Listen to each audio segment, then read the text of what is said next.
tout à fait ce qui vient d'être dit sur la nécessité absolue d'une grande mobilisation pour dimanche prochain. Une grande mobilisation parce que c'est vrai que c'est au premier tour que risque de se jouer cette élection, puisque pour la première fois dans la Ve République, on a 4 candidats qui sont en mesure d'être qualifiés pour le deuxième tour, pour le second tour. Ça veut dire aussi que ce qu'on appelle les petits candidats, je crois que les Français vont peut-être de manière injuste se détourner d'eux, parce que l'enjeu est de choisir qui parmi les 4 nous voulons avoir au second tour. Mais je crois que le peuple de droite saura faire un choix rationnel, efficace, et comprendra que les enjeux sont trop importants.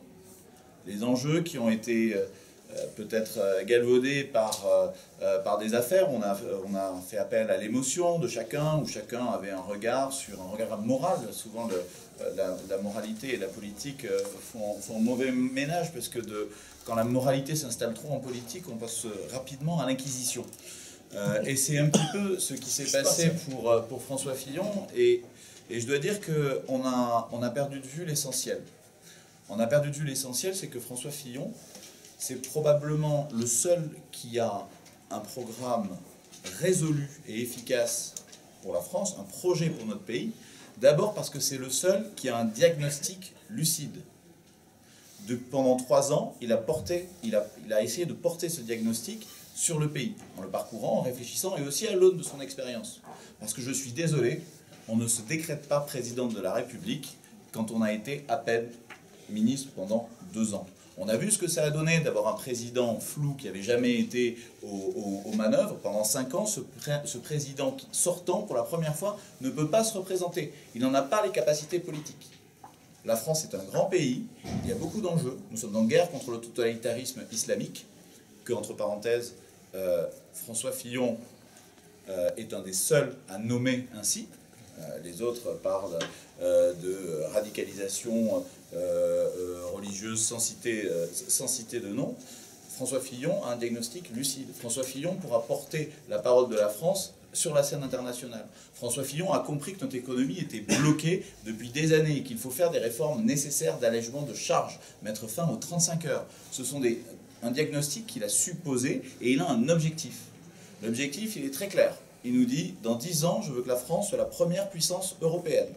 C'est simple, tout le monde peut comprendre, mais c'est fort, on sait où on va. Il nous dit que pendant les 5 premières années, il ramènera le taux de chômage à 7%, le déficit public à 0, comme ça on pourra enfin rembourser la dette au bout de 5 ans, et il parviendra à l'équilibre des comptes sociaux. Tout ça pour retrouver notre indépendance, notre souveraineté et notre force. Et c'est à ce prix-là, c'est à cette condition que notre système de retraite, nos systèmes sociaux et la compétitivité de nos entreprises permettront un mieux vivre et une meilleure efficacité dans le pays. C'est le seul qui dit ça. Il n'y a pas de risque, Fillon. Fillon, il a un programme très clair. Il le détaille. Il aura une majorité à l'Assemblée. Il aura une majorité qui saura sur quoi elle va être élue, qui pourra voter ses lois. Comparons ça à Macron. Macron, c'est le flou artistique. Vous vous rendez compte ? On demande déjà aux électeurs de prendre un risque pour des candidats qui ont un vrai programme, en disant, mais est-ce que ce programme va marcher ? Mais c'est un risque exponentiel que de voter pour un candidat qui n'a lui-même pas de programme. On va le découvrir après le vote. Non, il faut être sérieux, et je pense que les Français le seront dimanche prochain.